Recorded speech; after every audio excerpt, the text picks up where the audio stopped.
República deixou esta manhã o país rumo ao Congo-Kinshasa, onde irá participar na Cimeira dos Chefes de Estado da África Central. Antes de deixar a capital, Carlos Villanova falou à imprensa.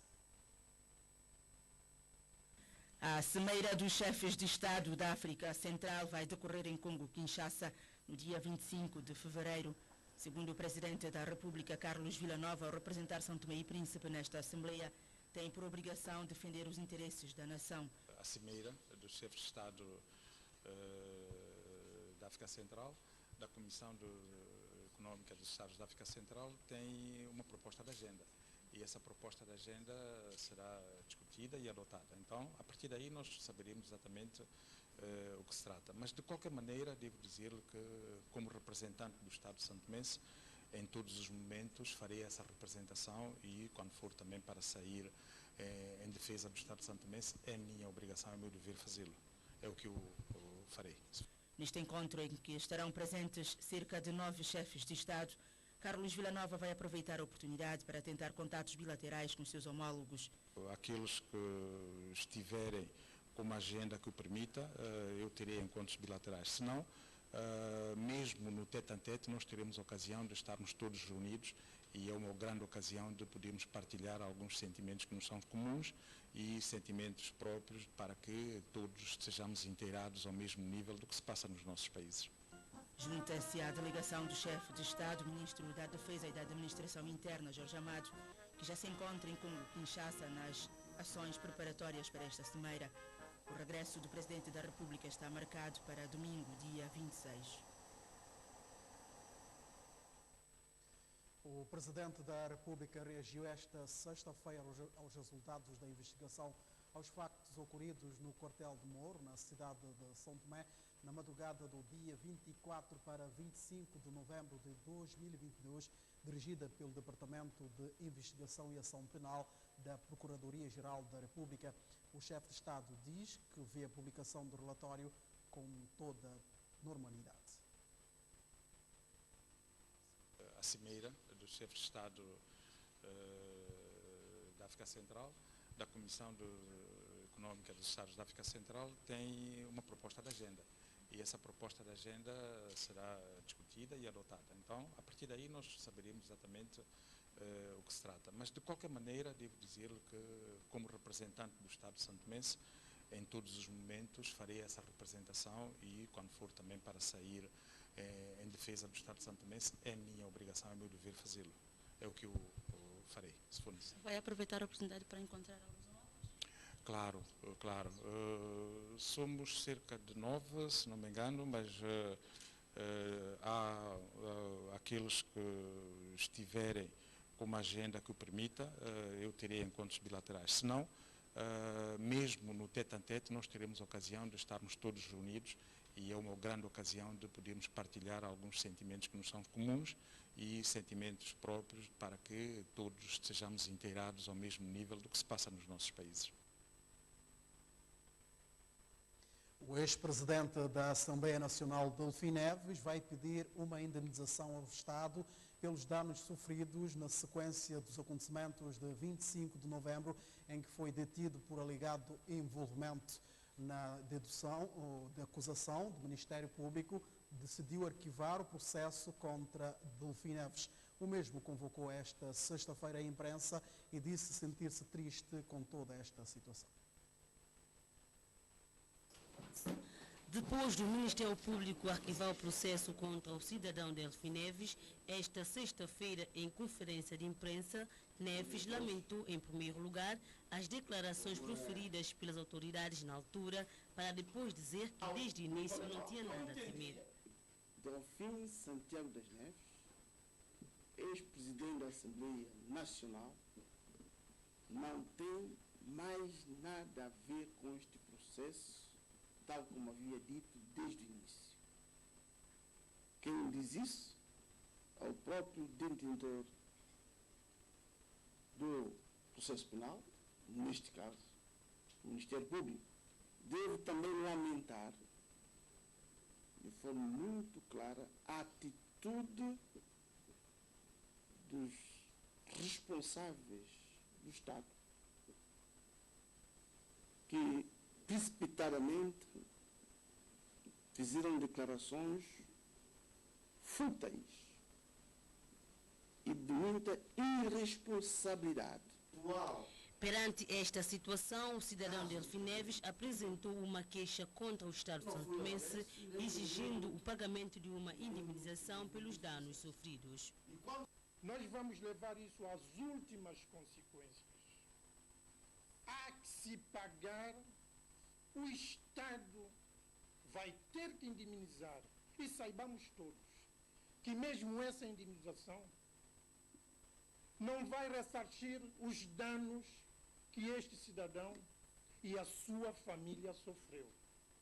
Nós vamos acionar esse procedimento.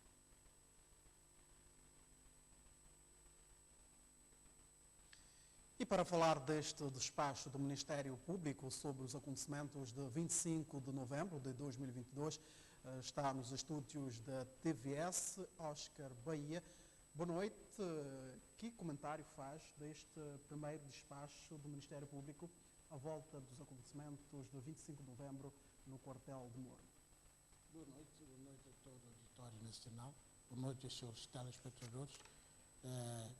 Eu tive a oportunidade de ler muito bem o relatório, pelo menos as páginas que me foram possíveis, consegui ler 67 páginas e muitas delas de forma diagonal, pelo interesse, e pude constatar alguns factos que para mim não me surpreenderam muito.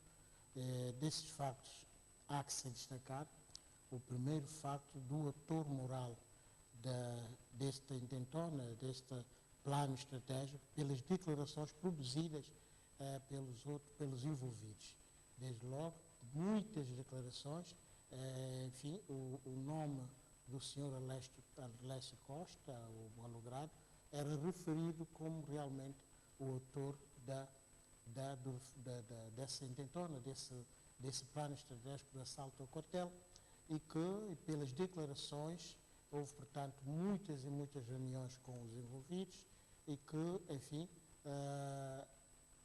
para além de se consumasse o assalto ao quartel, a operação seguiria realmente para um verdadeiro golpe de Estado, um golpe de Estado que pretendia realmente depor o Presidente da República, o Ministro da Defesa, o Chefe de Estado-Maior e depois outras ações que seriam, portanto, direcionadas ao próprio Parlamento, ao Banco Central, enfim.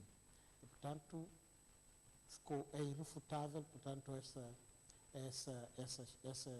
essa conclusão do relatório da investigação. Um outro facto, não menos importante, é, de facto, a forma como o Sr. Delfim Neves é ilibado.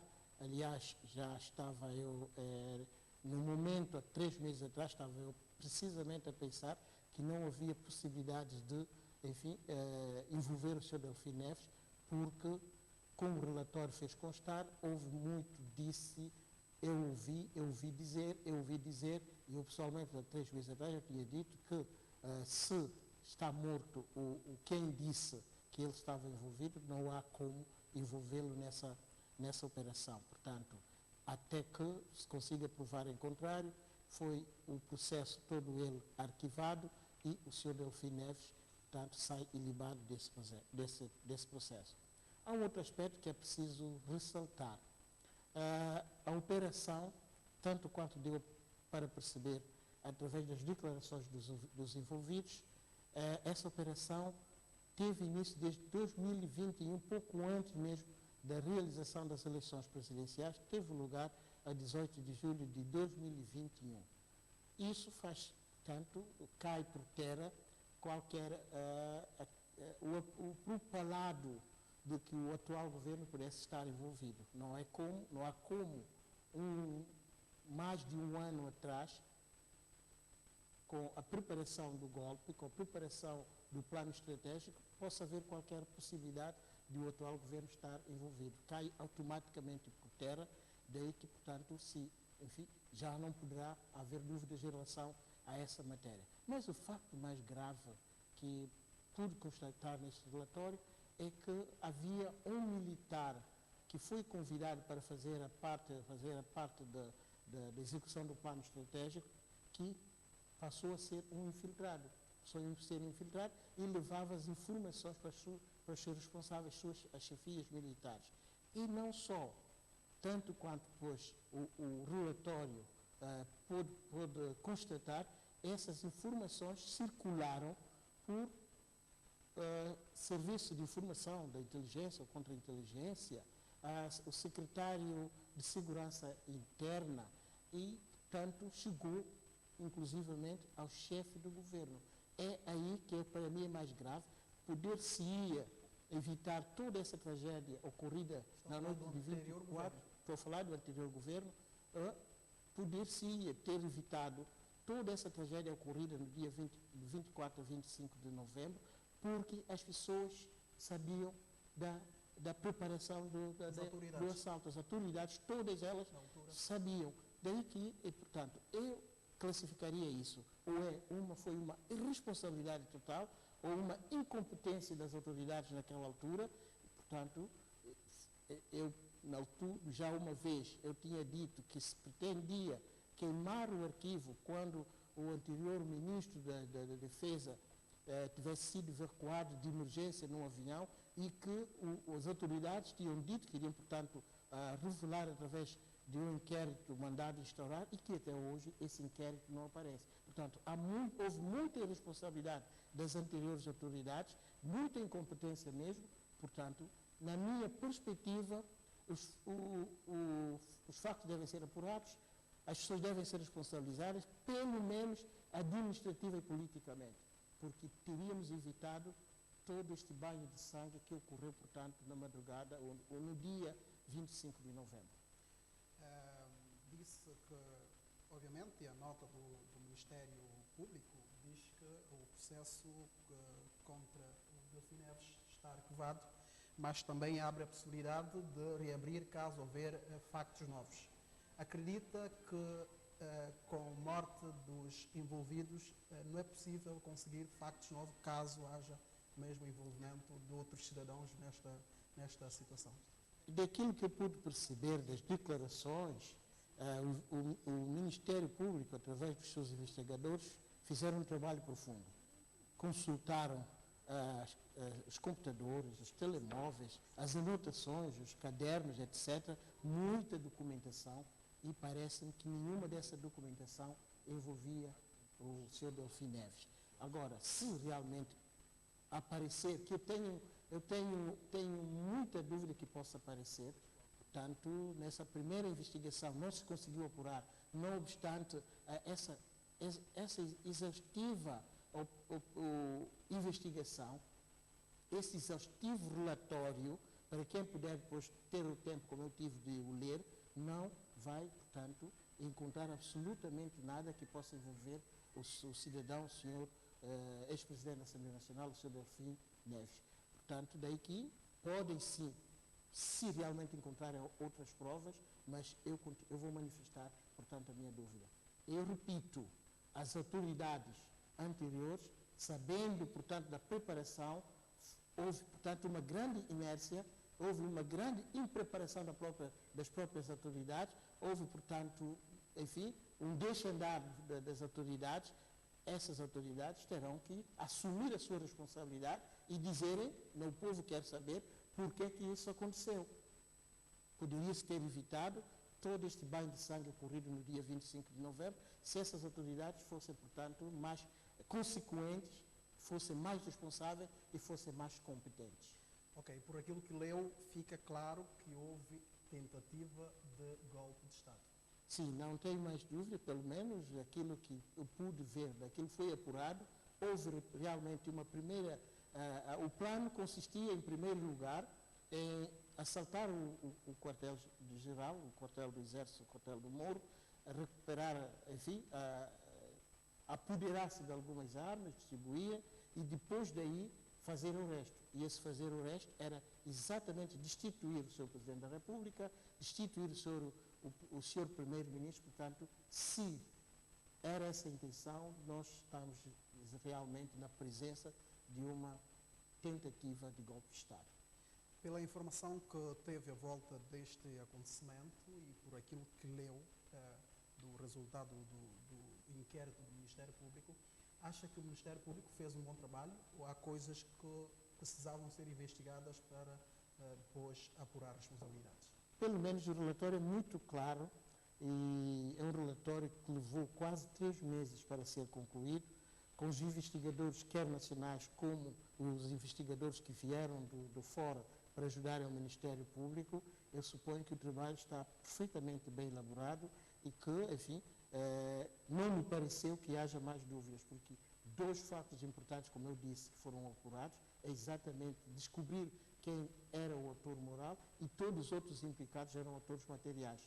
E outro facto a seguir, é como eu lhe disse, é a ilibação do Sr. Delfim Neves como um mandante pelo facto de não haver provas que pudessem levar, portanto, a concluir o seu envolvimento nessa intentona do assalto ao quartel-general e, subsequentemente, a tentativa do golpe de Estado. Estamos a falar de alguns crimes, vou cá citar.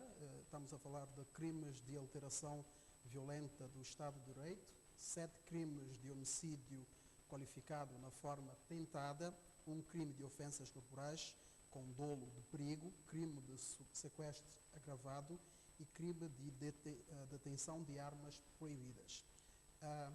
Que comentário faz desses crimes? Acha que esses crimes existem ou, por aquilo que leu? Por aquilo que eu li, realmente, os investigadores, portanto, fazem o apuramento de tudo isto. Houve sequestro realmente, enfim, houve armas proibidas que estavam na posse de pessoas que não deveriam ter, sobretudo as armas bélicas, que deveriam estar nas mãos dos militares, estavam, portanto, nas mãos dos civis. Se realmente houve tudo isso, esses crimes estão, portanto, bem determinados e que, enfim, os envolvidos, que já se encontram, portanto, na prisão preventiva e outros, portanto, no termo de identidade de residência, vão ter que responder por esses crimes. Portanto, o que nós esperamos, aguardamos, é que haja realmente um julgamento célere e que, enfim, a justiça seja realmente feita em relação a essa matéria.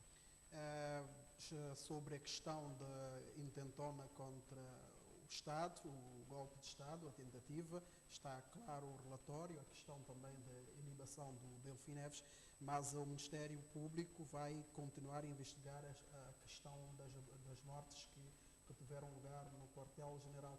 O que é que espera do próximo despacho relativamente a essa questão? Relativamente a essa questão, o Ministério Público já nos tinha avisado, já tinha, portanto, publicado que iria instaurar 2 processos de investigação. Um relativo aos factos do apuramento dos fatos do assalto ao quartel do Moro e uma segunda investigação, ou seja, um segundo processo, tinha que ver com o apuramento das mortes que ocorreram logo a seguir. Daí o que nós temos que fazer é esperar que o Ministério Público agora venha, portanto, concluir o segundo processo e só nessa altura estaremos em condições de nos pronunciar em relação a essa matéria. Mas seja como for, tal e qual como já o fiz entender, eu dizia, portanto, que, enfim, podia-se ter evitado essas mortes porque as pessoas foram realmente mortas, tiveram encontro com a morte em situação que poder-se perfeitamente evitar porque elas já estavam mobilizadas. No fundo, houve um deixar andar quando podia-se tomar medida na altura para travar a situação. Não, isso não tem dúvidas. O relatório espelha isso. As autoridades foram contactadas e se as autoridades foram contactadas, quem de direito deveria automaticamente, enfim, assumir a responsabilidade e fazer parar isso. A coisa foi preparada com mais de 1 ano. E eu estou em crer que as pessoas nessa altura, pelo facto de ter havido um infiltrado que fazia, portanto, passar as informações, as pessoas estavam na posse das informações, e aí é que eu pergunto, onde é que está a Secretaria de Segurança Interna? Onde é que esteve o comando das Forças Armadas? Onde é que esteve o Serviço de Informação de Inteligência do Estado?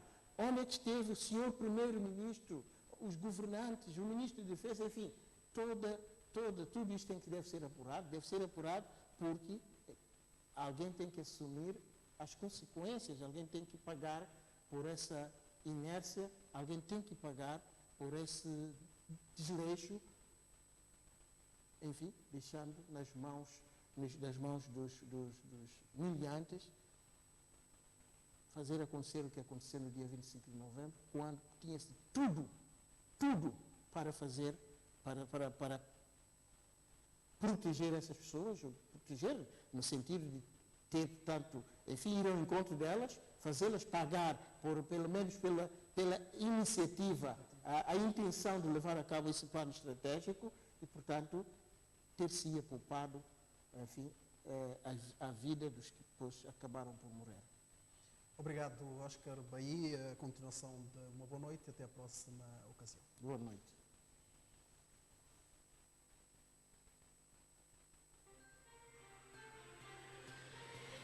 Veja a seguir, ministro Abel Bom Jesus visita as praias e anuncia a redução de 30% no preço dos materiais de pescas.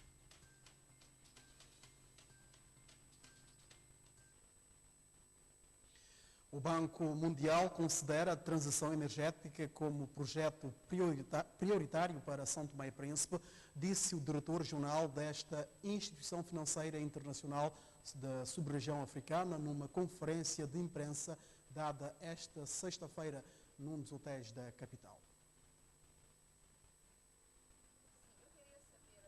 O Banco Mundial tem vários projetos de desenvolvimento em realização em São Tomé e Príncipe ligados às infraestruturas, educação, energia, turismo e investimento no setor privado.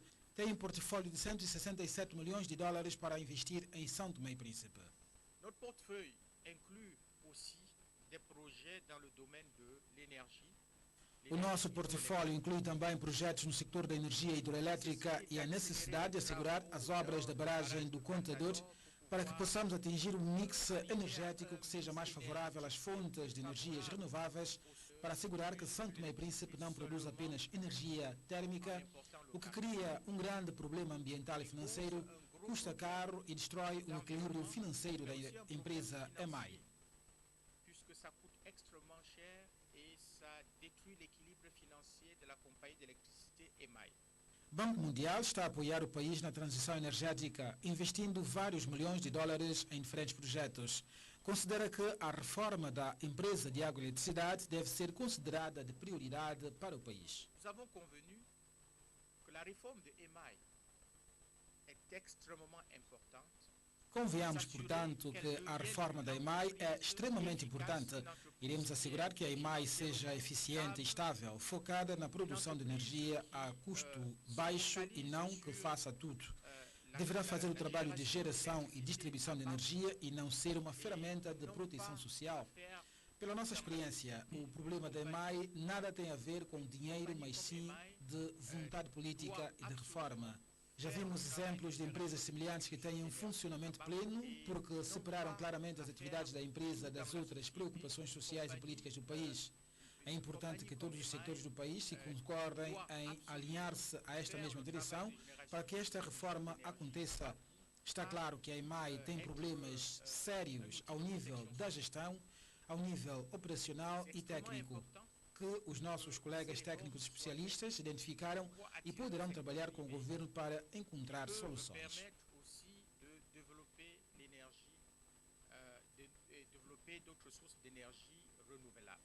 O desenvolvimento do capital humano é outra área que, segundo o representante do Banco Mundial, deve receber uma maior atenção.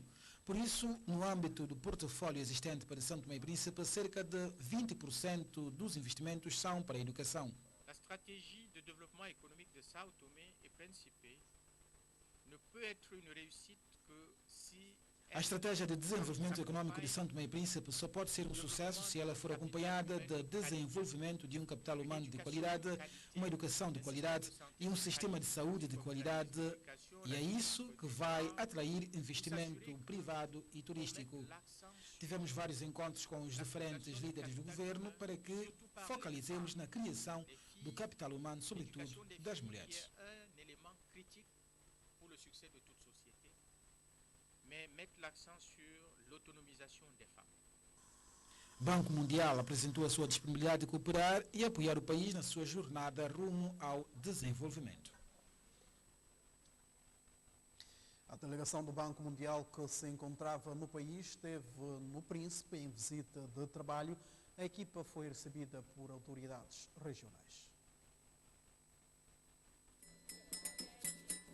A recepção foi calorosa. Nesta que é a primeira visita ao país do diretor regional do Banco Mundial para Angola, Burundi, República Democrática do Congo e São Tomé e Príncipe, Alberto Zilfaca, e a delegação que o acompanha, de visita à região, foi recebido pelo presidente do governo regional, um encontro apenas de cortesia na residência oficial, para depois se reunir de imediato no encontro de trabalho, onde as partes analisaram os diferentes pontos de desafio de desenvolvimento.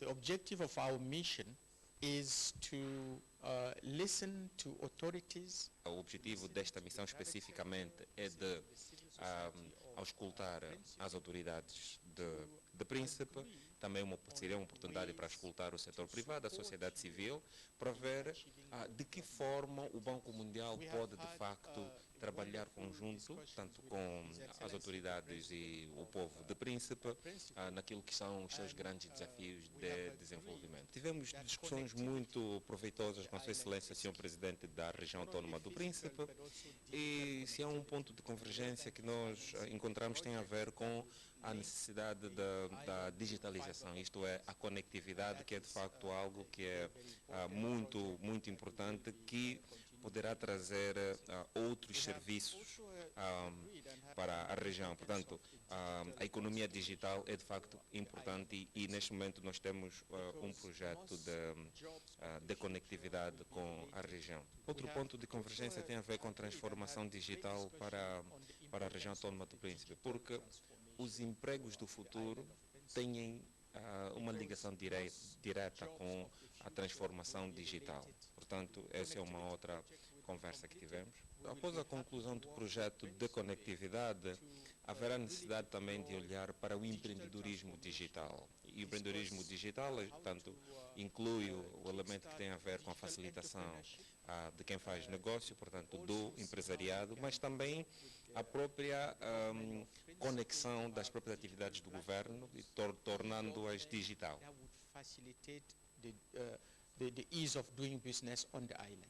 A possibilidade do financiamento para a transição de energias fósseis para energias limpas esteve também no centro da visão do governo regional, junto ao Banco Mundial. And we will be working with the government of Príncipe. Um outro elemento tem a ver, que tem a ver com a visão do presidente da região do Príncipe, que é a transformação, portanto, da energia limpa a partir de fontes renováveis, que visa a eliminação de fontes de energia a partir de combustíveis fósseis. Este é um outro elemento de discussão. Vamos fazer uma visita de campo para irmos constatando, na verdade, aquilo que são as potencialidades e também os desafios do Príncipe, mas dizer que antes do final do mês de março outros colegas virão para aqui para continuarem com este diálogo que visa, portanto, a erradicação da pobreza e a promoção de prosperidade partilhada, que são os objetivos principais do banco. And work together to eradicate poverty and boost share prosperity. Disse salientar que a visita desta delegação à região se estenderá às obras de expansão segura de construção de casas sociais nas comunidades de Praia das Buras e Abade, que conta com o financiamento do Banco Mundial. Veja ainda neste telejornal, o Comitê Olímpico São Tomé se reúne em Assembleia Ordinária e aprova a entrada de judo e takeball na família olímpica.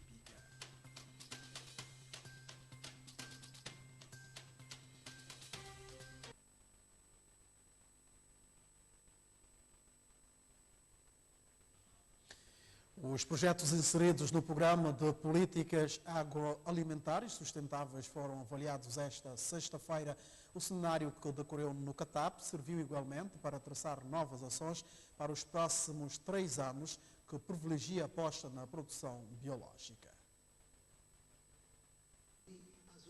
Os beneficiários dos 13 projetos integrados no Programa de Políticas Agroalimentares Sustentáveis PAS, iniciado em 2019 com financiamento da União Europeia e do Camões, implementado pelo Instituto Marquês de Valflor em parceria com a ONG ADAPA, reuniram-se hoje em CATAP, num seminário de avaliação das micro-iniciativas e boas práticas inseridas no programa. Inicialmente pensada para 10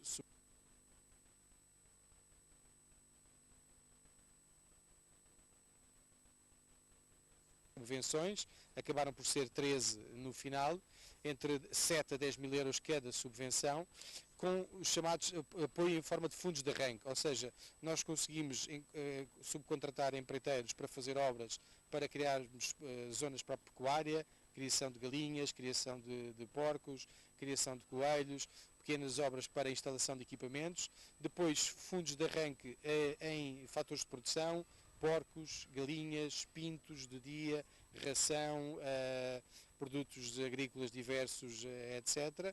Por exemplo, também material para a apicultura, para desenvolvermos apiários.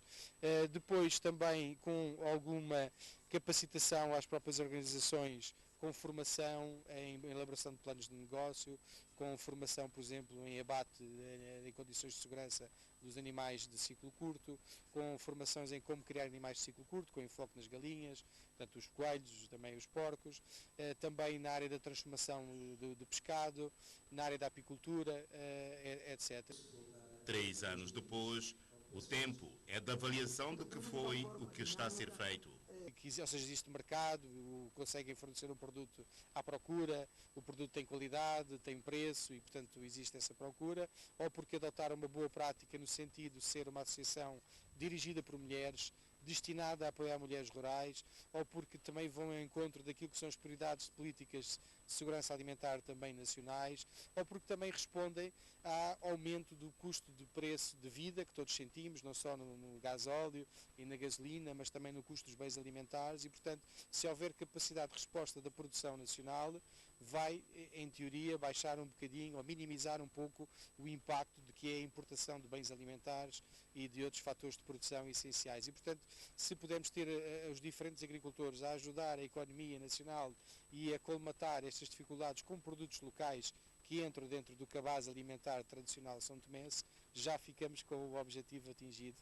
O programa defende uma abordagem agroecológica de diferentes culturas que fazem parte da dieta alimentar dos são-tomenses, até porque a intenção é transformar São Tomé e Príncipe num país 100% biológico. Aquilo que entra no nosso almoço, no nosso jantar, nas nossas refeições, nas cantinas das escolas, etc., sejam cada vez mais produtos 100% biológicos e também a aposta numa alimentação mais diversificada, com a introdução, por exemplo, da proteína. Muitos dos projetos que nós apoiamos introduzem a proteína animal, seja sobre a forma dos ovos, seja sobre a forma da carne.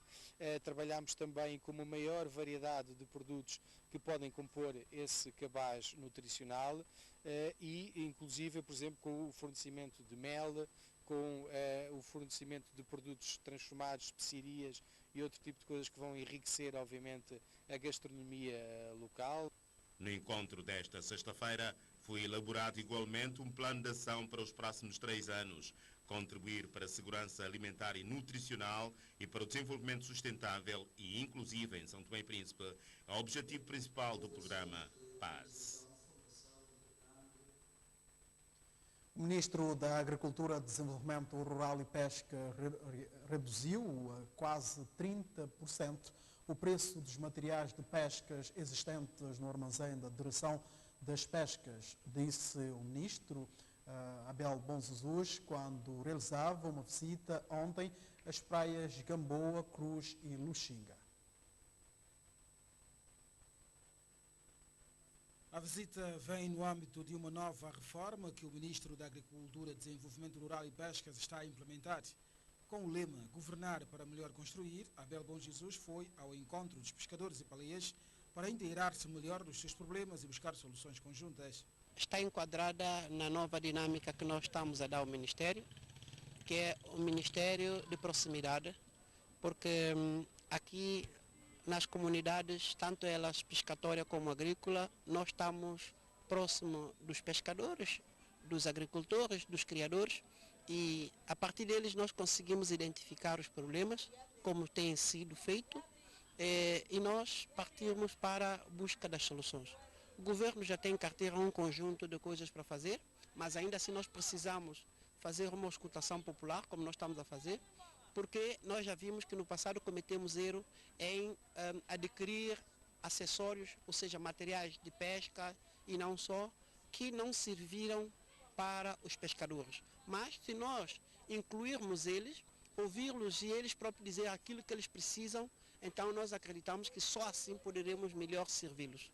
Numa governação com o povo e não para o povo, como costuma dizer, Bom Jesus conversou com os pescadores das praias Cruz, Luxinga e Gamboa, apresentando os planos que tem para estas comunidades. Para mim, essa visita deixa-me muito satisfeito.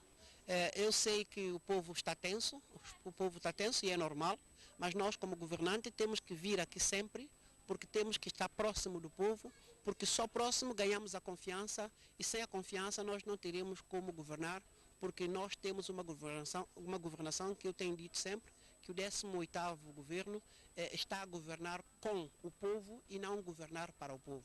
Nós temos uma governação de inclusão e eu senti aqui na praia, segundo o próprio depoimento deles, é que vai dizer o impacto que essa visita teve.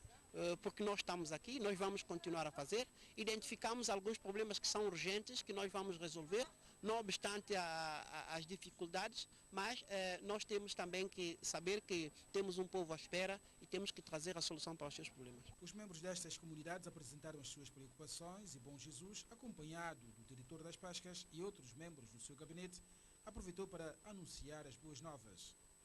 Foi reduzido para menos de 30% o preço de todos os materiais de pesca existentes no armazém da Direção das Pescas. Tudo porque o maior problema deste sector é o custo e as dificuldades de aquisição dos materiais. Eu vejo a visita do Sr. Ministro uma oportunidade para nós. Por quê? Porque nós nunca tínhamos talvez uma visita assim clara de Ministro de Pesca e cultura aqui, porque a vinda dele para cá mostra-nos que estão preocupados com a pesca, estão preocupados com o pescador. Então, a sua vinda para cá é motivo de louvar e agradecer a Deus, porque ele pelo menos está preocupado, pelo menos na direção, o Ministério está preocupado com a pesca. Quais são as preocupações que achas que nesta comunidade que ele devia prestar mais atenção? Olha, a dificuldade que nós temos, em primeiro lugar, nós temos dificuldade em compra do motor. Os nossos motores que nós usamos aqui, que é um motor de 40 cavalos, para você conseguir um desse motor tens que ter na mão cerca de 5 mil tal euro. E para você conseguir também uma rede, você tem que ter uma média de quase 2 mil tal euro.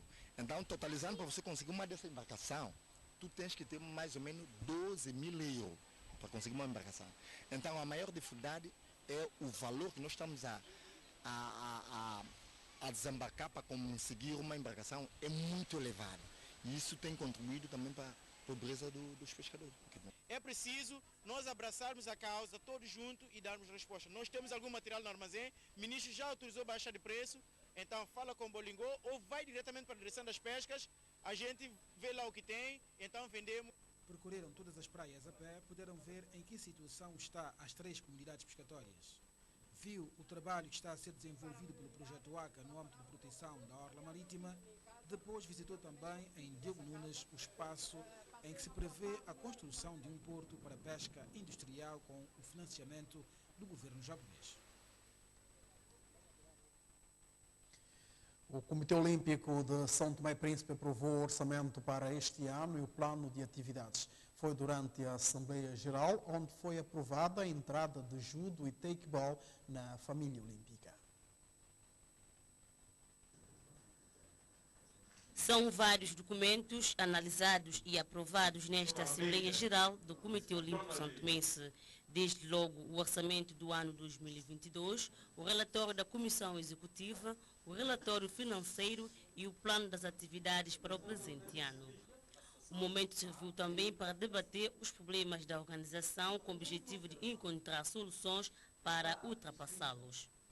É com esse espírito que apelamos às contribuições de todos, com o intuito de ajudar a corrigir o que está mal e melhorar o que está bem.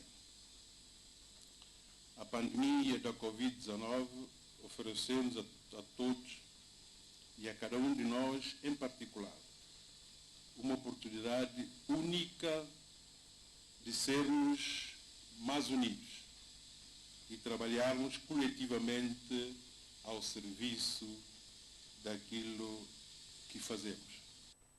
O presidente do Comitê Olímpico de Santo Tomé e Príncipe fez um alerta à missão dos membros das organizações desportivas.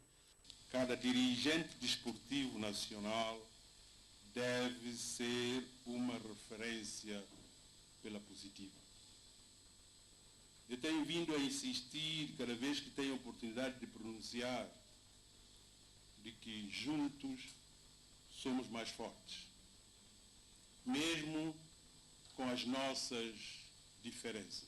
No quadro do programa do governo, o desporto é tido como um direito fundamental de todos os cidadãos, que se traduz na possibilidade de criação de mecanismos para levar a prática desportiva acessível a todos. A Assembleia Geral do Comitê Olímpico de Santo Tomé e Príncipe serviu também para os membros cultivarem os valores e espírito de camaradagem, civismo e não só. Através do desporto e do olimpismo, nós podemos contribuir para cultivar esses valores e provar que é possível o respeito pelas regras e o diálogo respeitoso para transcender todas as diferenças. O movimento olímpico pode e deve servir para construir pontes, para unir as pessoas, não para erguer paredes, para mantê-las separadas. Nós devemos fazer de tudo que está ao nosso alcance para permitir que a nossa organização exerça o seu poder para o bem. Para a concretização deste desafio, deve-se tomar em conta a colaboração de todos, o governo, a sociedade civil, a COSTEP, as federações, as associações, que juntos, com as nossas diferenças, possamos trabalhar em prol do desenvolvimento do desporto com vista a melhores resultados. E para finalizar, desejo que o trabalho nesta magna Assembleia possam estimular novas ideias, novos caminhos para que a COSTEP possa cada vez mais reforçar o seu contributo em prol do desenvolvimento do desporto nacional em alinhamento com os valores e princípios emendados na Carta Olímpica. O Comitê Olímpico de Santo Tomé e Príncipe reúne os seus membros em Assembleia Geral e, dentre outros assuntos, aprova a entrada do judo e taekwondo na família olímpica. A Associação dos Cegos e Ambliopes de São Tomé e Príncipe e a Associação dos Deficientes Físicos fizeram esta sexta-feira a entrega dos materiais recebidos do Governo aos seus associados. São materiais que a China Popular ofereceu muito recentemente ao governo santomense, que agora estão nas mãos dos deficientes físicos e visuais de São Tomé e Príncipe. Canadianas, moletas, carinhos para os deficientes físicos, assim como óculos e bengalas para os deficientes visuais. Vocês tiveram a oportunidade de ver, fizemos o entregue para todas as crianças e veem crianças, a situação de crianças que realmente estão a precisar e que as muitas mães estão a sair daqui com um sorriso nos lábios. Agradecemos o esforço do governo anterior e também do governo presente, que esse trabalho que tenha grande continuação, porque essas bengalas vai servir de orientação para as pessoas com deficiência visual e óculos escuros também vai ajudar a evitar impurezas e também identificar as pessoas com deficiência visual. Deficientes físicos e visuais manifestaram-se felizes depois de receberem esses materiais. Sinto feliz porque eu dependo disso, que eu desejo. Muito obrigado. As cadeiras são poucas, mas para o número de deficientes que nós temos que está a precisar das cadeiras, nós fizemos um inquérito de levantamento das cadeiras, que se fosse pelo menos 100 cadeiras, 150 cadeiras de roda e 100 canadianas. Foi o levantamento que nós fizemos. Mas a Embaixada de China conseguiu trazer 30 e tal cadeiras. Mas já deu para nós minimizarmos a necessidade de algumas pessoas que realmente estão a precisar. Viver na escuridão já é uma situação difícil. E sentir-se sempre independente de outras pessoas é mais complicado. Mas se nós conseguimos alguma independência nossa, é muito importante. A entrega aconteceu na sede da Associação dos Cegos e Ambliopes de São Tomé e Príncipe. A ONG Oicos comemorou esta quinta-feira 35 anos de existência. A data ficou marcada em São Tomé com um encontro com os seus membros. Foi com este encontro em videoconferência que a ONG Oico em São Tomé e Príncipe comemorou mais um aniversário da sua existência. Com 35 anos de existência, dos quais 8 vividos em São Tomé e Príncipe, a ONG Oico é uma organização internacional com o objetivo de promover a cooperação e desenvolvimento. De uma maneira geral, a Oicos em si trabalha mesmo na gestão dos recursos naturais, na conservação da biodiversidade, tanto terrestres, marinhas, entre outras, e também desenvolvimento humano e econômico das pessoas. Então, é mesmo numa visão mesmo ampla que a Oicos trabalha. É desta forma que a Oico tem desenvolvido um importante trabalho de ajudar a população rural a desenvolver os seus negócios e tornarem-se autossuficientes. Temos agora o projeto Ecofac, no qual criamos negócios rurais nas comunidades, em mais ou menos 10 comunidades, e os projetos agora estão em curso. Negócios rurais, eu posso assim dizer, são grupos que desenvolvem negócios nas comunidades, e nesse preciso momento estamos a fechar, a terminar o projeto TRIFAO, que trabalha com a transformação de produtos florestais não lenhosos, no qual, no Príncipe, nós produzimos búzios em cativeiros, e em São Tomé nós trabalhamos com produtores de mel.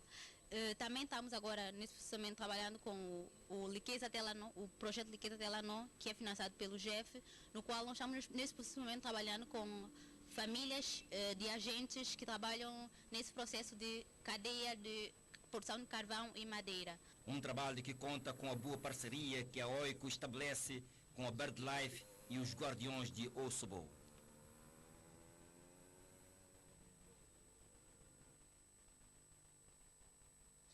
Os membros da Associação Portuguesa Vamos Andar Juntos, Missão São Tomé e Príncipe, que se encontra no país em missão médica, fez esta sexta-feira a entrega de um conjunto de equipamentos e medicamentos ao Ministério da Saúde e à Santa Casa de Misericórdia. No lote doado constam medicamentos diversos. São medicamentos para a reumatologia, para a dermatologia, porque encontramos aqui muitos doentes com problemas de pele, para o dentista, isso trouxemos imenso, muito xarope. Uma entrega que, segundo o provedor da Santa Casa da Misericórdia e o representante do Ministro da Saúde, irá ajudar a colmatar algumas carências de medicamentos nestes setores. Isto vai ajudar bastante, é muito importante para a Santa Casa, porque nós padecemos de muitas dificuldades. Uma delas é precisamente a falta de medicamentos. Não só os medicamentos como os equipamentos que vieram, portanto, as bengalas para os nossos invisuais. Pessoas que precisam tanto disto e é tão difícil de conseguir-se, portanto, para nós é muito importante. Os medicamentos também não são só para atendimento que é aos nossos utentes, mas também para próximas utilizações que vamos fazer a nível da farmácia que vamos abrir, que está na perspectiva. Vai haver formação de pessoas, portanto, para lidarem com estes medicamentos e, portanto, o seu tratamento.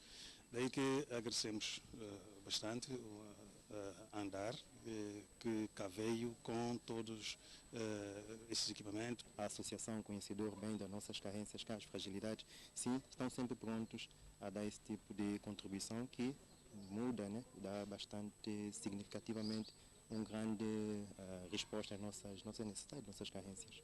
Esta ação vem completar o trabalho desta associação Vamos Andar Juntos, Missão São Tomé e Príncipe, depois de uma semana de consultas médicas em diversas especialidades. Já que eu há 28 anos que sou voluntária numa associação de doentes, achei que também podia vir ajudar os doentes daqui. E foi isso que fiz, convidei vários médicos com várias especialidades que aqui tinham falta e que responderam prontamente ao meu pedido, todos vieram comigo e viemos dar não só consultas e também fazer cirurgias. Grandes marcos simbólicos para o país, na medicina, inclusive, porque foram pela primeira vez implantadas próteses de joelho e anca em São Tomé. O benefício, que é sempre a troca de experiência cá com nós profissionais.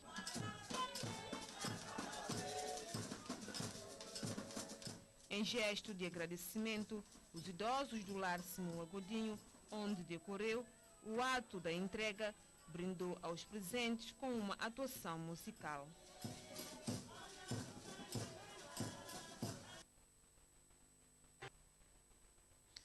O presidente de Cabo Verde está preocupado com estudantes na Rússia.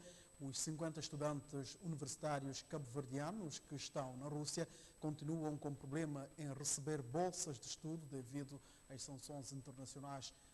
José Maria Neves afirma que está a acompanhar a situação com muita preocupação. No passado fim de semana, os estudantes relataram à imprensa cabo-verdiana que continuam a ter dificuldades em receber as transferências bancárias devido às sanções impostas à Rússia. E com esta informação concluímos o telejornal desta sexta-feira. Obrigado por nos ter acompanhado. Bom final de semana. Boa noite.